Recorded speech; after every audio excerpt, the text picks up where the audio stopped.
সম্মানিত ভিউয়ার্স, আসসালামু আলাইকুম। প্রথমে জানাচ্ছি ঈদের শুভেচ্ছা। ঈদ উপলক্ষে সবাই গ্রামের বাড়িতে যাই। আমরা গ্রামের বাড়িতে যেয়ে সবারই খুব ভালো লাগে। তাই ৫ তারিখ সকাল সকাল আমরা ফ্যামিলি সহ বেরিয়ে পড়েছিলাম গ্রামের বাড়ির উদ্দেশ্যে। রাজশাহী থেকে নওগাঁ রাস্তাটা সত্যিই খুব সুন্দর। রাজশাহী থেকে নওগাঁ পর্যন্ত আমরা প্রাকৃতিক শোভা অবলোকন করতে করতে খুব সুন্দরভাবে নওগাঁ পৌঁছে যাই।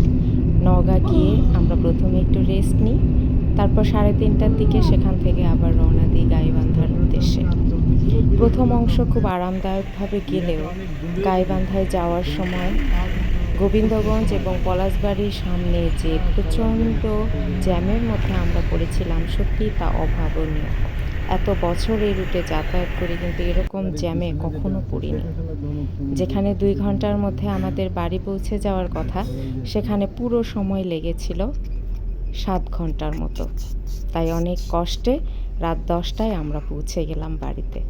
ধন্যবাদ।